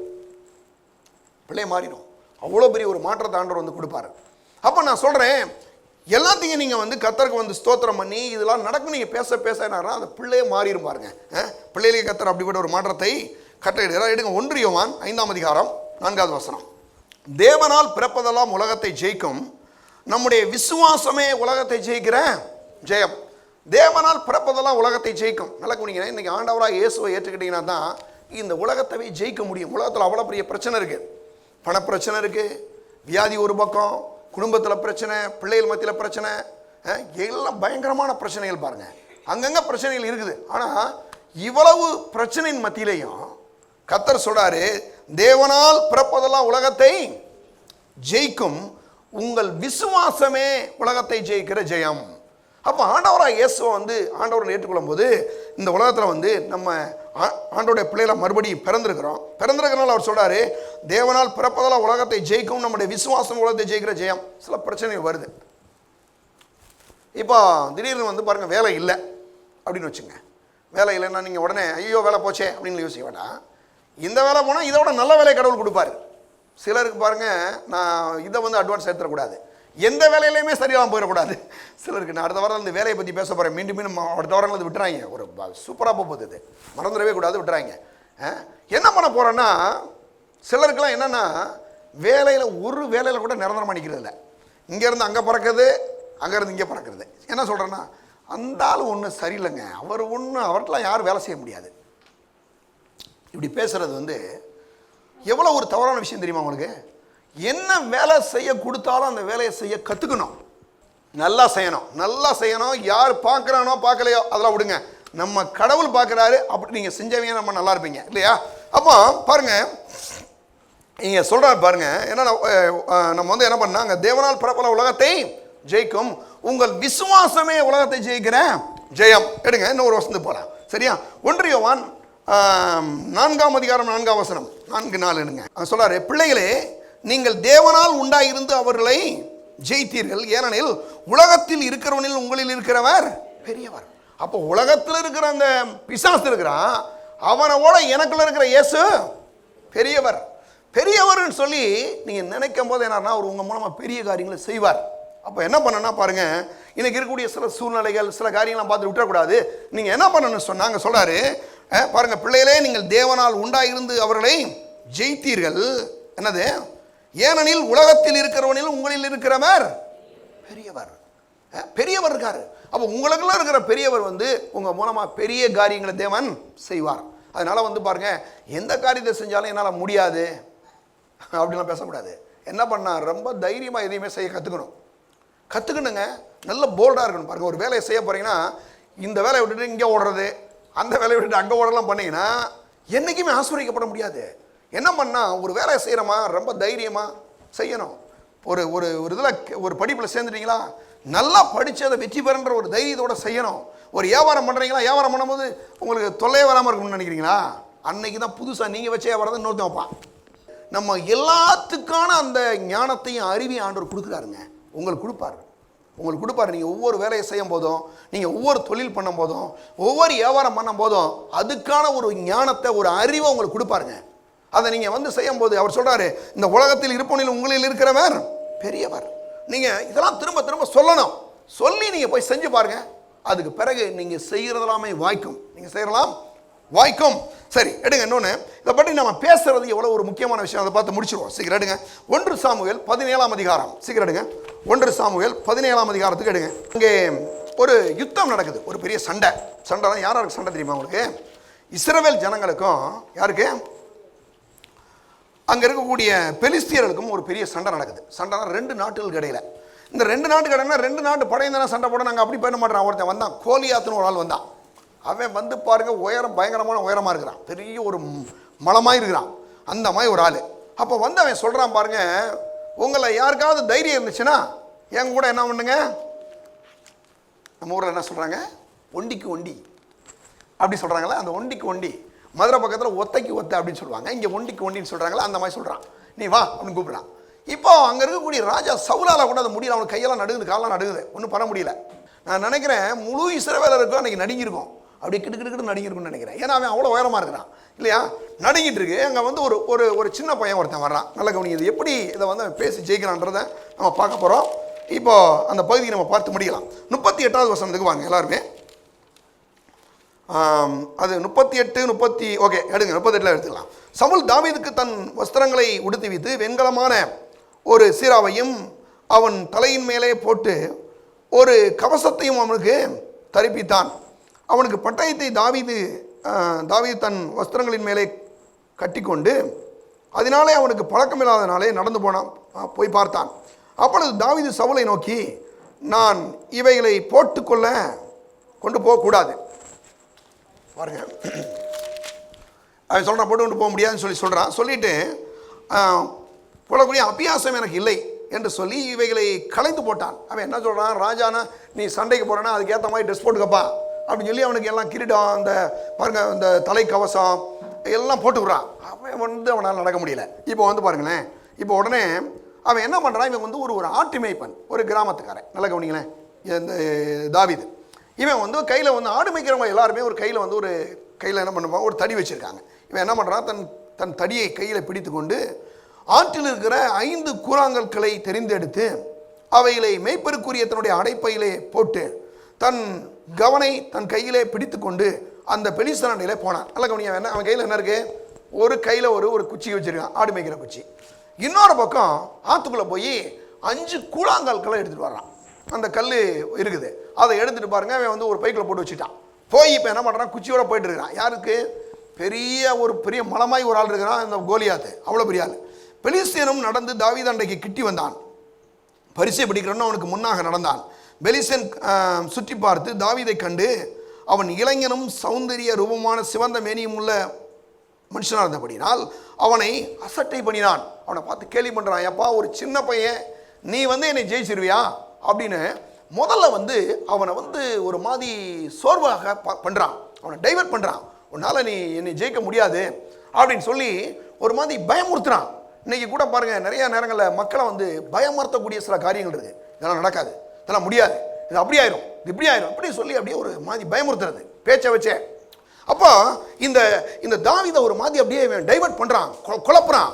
ஏன் குழப்புறான்னா, நீ வந்து ஒரு நாள் என்னை ஜெயிச்சிட முடியுமா அப்படின்னு பயமுறுத்துறான். உடனே அவன் என்ன பண்ணுறான் பாருங்களேன், 42 வருஷத்தில் பெலிஸ்தியர் சுற்றி பார்த்து அப்படி சொல்கிறான். இப்போ பாருங்கள், 43 வருஷத்தில் பெலிஸ்தியன் தாவீதை பார்த்து, நீ தடிகளோடு என்னிடத்தில் வர நான் நாயா என்று சொல்லி அவன் தன் தேவர்களை கொண்டு அவனை சபித்தான். நல்லா கவனிங்களேன். ஒரு ஆளால் ஒன்றுமே செய்ய முடியலன்னா அவன் அடுத்தாப்புல என்ன பண்ணுவான்னா அவன் தெய்வத்தை பேரை சொல்லி சபிக்க ஆரம்பிச்சிருவான். இதுதான் வந்து மக்களுடைய ஒரு இயல்பான ஒரு நிலை. நீங்கள் கூட பார்த்தீங்கன்னா உங்களோட இப்போ ஏதோ ஒரு பிரச்சனை பண்ணுறான், இரு நாளைக்கே போய் அங்கே உனக்கு ஒரு கட்டு கட்டிட்டு வந்துடுறேன். கட்டு கட்டணும்னா இவன் கட்டு கட்டுறானா இல்லையா, பக்கு பக்கணும். ஐயோ ஒருவேளை கட்டு கட்டினா என்ன பண்ணுறது, நம்மளை எதுவும் பண்ணி விட்ருவானோ, இந்த பயத்திலே மக்கள் பாருங்க இருக்கிறது பாருங்க. இவன் சொல்கிறான் சபிக்கன்னு பார்க்குறான். என்ன சபிக்கிறான் பாருங்களேன். அவனை பார்த்துட்டு அந்த 43ஆம் வசனத்தில் அவன் தன் தேவர்களை கொண்டு என்ன பண்ணானா சபித்தான். அவனுக்கு நல்லா கவனிங்களேன், தாவீதுட்டு இருந்தக்கூடிய அந்த போல்ட்னஸ், அந்த தைரியம் பார்த்த உடனே அவன் யோசிக்கிறான், இத்தனை லட்சக்கணக்கான மக்கள் நிற்கிறான், அவனுக்கு இல்லாத ஒரு தைரியம் அவனுக்கு வந்து எப்படி வந்துச்சு? அப்போ என்ன பண்ணணும், நம்ம தெய்வத்தை வச்சு அவனை சபிச்சிருவோம் அப்படின்னு சொல்லி பேரை வச்சு சபிக்கிறான். இப்போ இவன் என்ன பண்ணுறான் பாருங்க, தாவீது பாருங்களேன், இவன் வந்து ஆண்டோடைய பிள்ளை, இவன் எப்படி பண்ணுறான் பாருங்க. பின்னும் அந்த பெலிஸ்தியன் தாவீதை பார்த்து, என்னிடத்தில் வர வா, நான் உன் மாமிசத்தை ஆகாயத்து பறவைகளுக்கும் காட்டு மிருகங்களுக்கும் கொடுப்பேன் என்றான். திரும்ப பேசுகிறான். அவனை சபிச்சதோடு மட்டும் இல்லாமல் சொல்கிறான், உன்னை வெட்டி போட்டுருவேன், உன்னை இன்னைக்கு வெட்டி என்ன பண்ண போகிறேன், ஆகாயத்து பறவைகளாம் உன் அம்மா மாமிசத்தை கொடுத்துருவேன்றான். சொன்னான். அதற்கு தாவீது பெலிஸ்தியனை நோக்கி, நீ பட்டயத்தோடும் ஈட்டியோடும் கேடகத்தோடும் என்னிடத்திலே வருகிறாய், நானும் நீ நிந்திக்கிற இஸ்ரவேலின் இராணுவங்களின் தேவனாகிய சேனையுடைய கர்த்தருடைய நாமத்தினாலே உன்னிடத்திலே வருகிறேன் அப்படின்னு ஒரு வார்த்தையை சொல்கிறான். பைபிளில் நீங்கள் பார்த்தீங்கன்னா இந்த இடத்துல தான் இஸ்ரவேலின் என்னதுங்க இராணுவங்களின் தேவன் ஒரு வார்த்தையை வந்து இவன் தான் கொடுக்குறான். ஃபர்ஸ்ட் இவருக்கு ஒரு பேர் இருக்குது. அப்படி என்ன சொல்கிறான்னா இஸ்ரவேலின் இராணுவங்களின் தேவன். இவன் என்ன சொல்கிறான் அப்படின்னா, தாவீது உனக்கு ஒரு பெரிய வெளிச்சம் வந்துருச்சு. என்னன்னா நீ வந்து எவ்வளோ பெரிய யுத்த வீரனா வேணா இருந்துக்கோ, உனக்கு எவ்வளோ வேணாலும் எக்ஸ்பீரியன்ஸ் வந்துட்டு போட்டோம், ஆனால் நான் சொல்கிறேன் இஸ்ரவேலின் என்னது இராணுவங்களின் தேவனாய் கர்த்தருடைய நாமத்தினாலே உனக்கு முன்னால் நான் வரேன்னு சொல்கிறான். சொன்ன உடனே பாருங்களேன், அடுத்த வசனத்தில் வருகிறேன், உன்னிடத்தில் வருகிறேன், இன்றைய தினம் கர்த்தர் உன்னை என் கையில் ஒப்பு கொடுப்பார், நான் உன்னை கொன்று உன் தலையை உன்னை விட்டு வாங்கி பெலிஸ்தருடைய பாளையத்தின் பிணங்களிலே இன்றைய தினம் ஆகாயத்து பறவைகளும் பூமியில் நடமாடும் பூமியின் காட்டு மிருகங்களும் கொடுப்பேன். அதனாலே இஸ்ரவேலில் தேவன் ஒருவர் உண்டு என்று பூலகத்தார் எல்லாரும் அறிந்து கொள்வார்கள், கர்த்தர் பட்டயத்தினாலும் ஈட்டினாலும் ரட்சிக்கிறவர் அல்ல என்று இந்த ஜனக்கூட்டமெல்லாம் அறிந்து கொள்ளும். யுத்தம் கர்த்தருடையது, அவர் உங்களை என் கையிலே ஒப்பு கொடுப்பார். நல்லா கவனிங்களேன், யுத்தம் பண்ண போகிறது நான் பண்ணலை, என்ன பண்ண போகிறேன், கர்த்தரே என் சார்பா நின்று யுத்தம் பண்ண போகிறாருன்றான். நான் சொல்கிறேன் தேவனுடைய பிள்ளைகளை, நீங்கள் கூட சில விஷயங்கள் செய்ய போகிறீங்க இல்லையா, செய்யும் போது நீங்கள் உங்கள் பலத்தினால போய் செய்ய போகிறதில்ல, நீங்கள் அவருடைய பலத்தினால செய்யும் போது அந்த இடத்துல ஆண்டவர் ஒரு பெரிய வெற்றியை கொடுக்குறார். பாருங்க சொல்றாரு, அப்பொழுது அந்த பெலிஸ்தியன் எழும்பி தாவீதுக்கு எதிராக கிட்டி வருகையில் தாவீது தீவிரமாய் அந்த சேனைக்கும் அந்த பெலிஸ்தியனுக்கும் எதிராக ஓடி, நல்ல கவனிங்களேன் 49 வசனம், தன் கையை அடுப்பத்திலே போட்டு அதிலிருந்து ஒரு கல்லை எடுத்து கவனிலே வைத்து சுழற்றி பெலிஸ்தியனுடைய நெற்றியிலே பட எறிந்தான். அந்த கல் அவன் நெற்றியிலே பதிந்து போனதினால் அவன் தரையிலே முகம் குப்புற விழுந்தான். நல்ல கவனிங்க, ஒரு அந்த கல் 5 கல்லில் ஒரு கல்லை எடுத்து ஒரு சுத்துனா பாருங்க, அது கரெக்டாக அவனுடைய நெத்தியில் போய் பட்டுருச்சு. பாருங்க, முழுசும் கவர் பண்ணியிருக்கான், தலையில் இருந்து உள்ளங்கால் இருந்து உச்சந்தலை வரையும் கவர் பண்ணியிருக்கான். ஆனால் கரெக்டாக எங்கே அவனுக்கு கேப் இருக்கோ அந்த கேப்பில் போய் படுற மாதிரி, அந்த எந்த இடத்துல இடைவெளி கிடைக்கும் அங்கே மாதிரி இவன் எரிஞ்சவன அந்த கல் போய் அவனை அடித்து விழுந்தவன் எப்படி விழுந்துட்டான் பார்த்தீங்களா? இப்போ கல் இப்படி விழுந்தா இப்படி தானே விழுகணும், அவன் என்ன பண்ணான், முகம் ஊப்புற விழுண்டான்.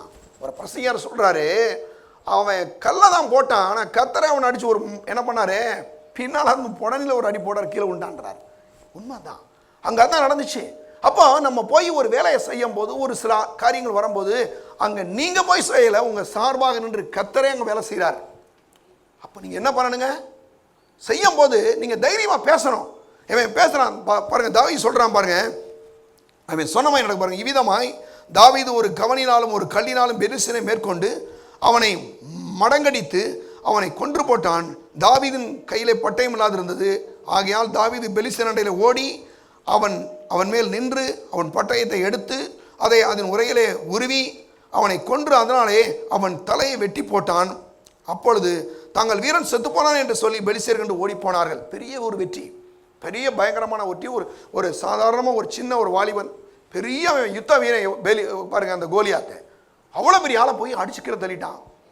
இவன்ட கத்தி இல்லை, அவன் கத்தியவே எடுத்தவன் தலையை வெட்டிட்டான். வெட்டினது மட்டும் இல்லை, நீ என்ன கண்டினியூ பண்ணீங்கன்னா வெட்டி எடுத்து தலையை தூக்கிட்டு நேராக சர்ச்சுக்கு ஓடிட்டான். இன்னைக்கெல்லாம் தான் நம்ம ஆடி போயிடுவோம். போயிட்டாங்க. உங்களை பற்றி பேசுகிறவன் தலையை பாருங்கண்டான்னு சொல்லிட்டான் பாருங்க, என்ன மாதிரி பயங்கரம் பாருங்க. அப்போ கடவுள் பாருங்க நம்ம பேசுகிற பேச்சை வந்து கனம் பண்ணுறாருங்க. நம்ம பேசணும். என்னன்னா அவன் சபிக்கிறான், நீங்களும் போய் பதிலுக்கு சபிக்க வேண்டாம். சிலர்லாம் சபிப்பாங்க, நீ அப்படி போயிடுவேன், நீ இப்படி போயிடுவேன்னு பேசுவான். நீ பேசுனாப்புல நான் ஏன் போகிறதில்ல இல்லையா? அன்றைக்கி ஒரு அம்மா சொல்லுதான் ஒரு பாஸ்டர் போய், அவள் சொன்னா பாஸ்டர் மண்ணா போயிடுவேன்றா. அவர் சொன்னார் பாருங்க, இவன் மட்டும் பொண்ணாவா போகிறா அப்படின்னு கேட்டார் அவர். ஏன்னா சிலருக்கெல்லாம் பார்த்தீங்கன்னா இந்த ஆளுங்க பேசுகிறத பார்த்தோன்னா பயம் வந்துடுது. நீங்கள் என்ன பண்ணுறீங்க, பதிலுக்கு அவங்கள சபிக்கலாம் வேணாங்க, கர்த்தருடைய வசனத்தை வச்சு நீங்கள் சொன்னீங்கன்னாவே உங்கள் வாழ்க்கை மாறிடும். வேற சொல்லுது, என்னை பலப்படுத்துகிற கிறிஸ்துவனால எல்லாவற்றையும் செய்ய எனக்கு பலன் உண்டு. அப்போ ஒரு பெரிய வெற்றியை கொடுத்தார். வேதம் சொல்லுது பாருங்க, சங்கீதம் 20:7-8 சில ரதங்களை குறித்தும் குதிரைகளை குறித்தும் மேன்மை பாராட்டுகிறார்கள். அவர்கள் முறிந்து விழுந்தார்கள், நாங்கள் எழுந்து நிமிர்ந்து நிற்கிறோம். சிலர் வந்து குதிரைகளை குறித்தும் ரதங்களை குறித்தும் குதிரை குறித்தும் மேன்மை பாராட்டுறாங்களாம். நாங்கள் எங்களுக்கு அது இருக்குது, எங்களுக்கு இது இருக்குது, அவர் சப்போர்ட் பண்ணுவார், இவர் சப்போர்ட், அதெல்லாம் இருந்துட்டு போட்டோம். ஆனால் நான் சொல்கிறேன், கர்த்தர் நம்ம சார்பாக இருக்காரு, அவர் நமக்கு சப்போர்ட் பண்ணுறாரு. அவர் வேற சொல்லுது, அவர்கள் முறிந்து விழுந்தார்கள், நாங்களோ எழுந்து நிமிர்ந்து நிற்கிறோம் என்று சொல்கிறாரு. கடைசியாக ஒரே ஒரு வசனம், எபிரேயர் 10:23 அதை மட்டும் வாசித்து முடிக்கலாம். எபிரேயர் 10:23 பாருங்க, நான் வாசிக்கிறேன். சொல்றாரு, அல்லாமலும் நம்முடைய நம்பிக்கையை அறிக்கையிடுகிறதிலே அசைவில்லாமல் உறுதியாக இருக்க கடவோம். வாக்கு தத்தம் பண்ணினவர் உண்மையுள்ளவராய் இருக்கிறாரே. வாக்கு தத்தம் பண்ணினவர் உண்மையுள்ளவராய் இருக்கிறாரு. என்ன பண்ணணுமா பாருங்க, நம்ம பேசுகிற பேச்சை மட்டும் கரெக்டாக பேச கற்றுக்கணும். இது முடியாது, இது நடக்காது, இது அப்படி போயிடும், இது இப்படி இப்படி பேசுனீங்கன்னா எதுவுமே நடக்காது.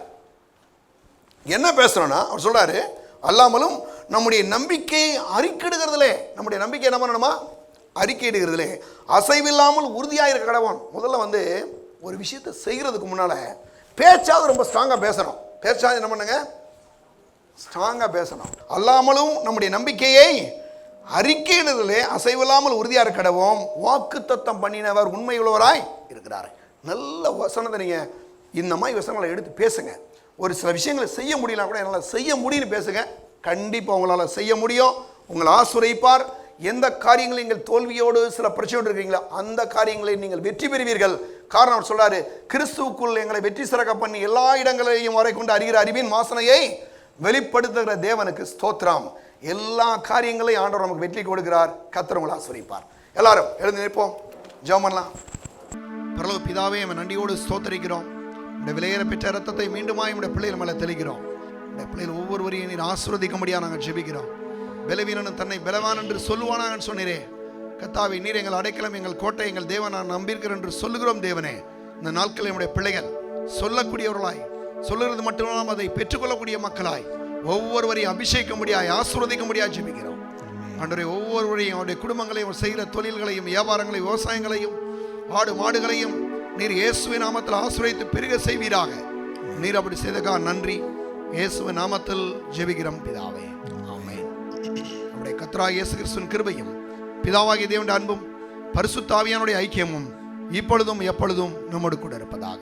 ஆமென். இயேசு ராஜாவுக்கே ஜெயம், இயேசு ராஜாவுக்கே ஜெயம், இயேசு ராஜாவுக்கே ஜெயம். கர்த்தர் உங்களை ஆசீர்வதிப்பார்.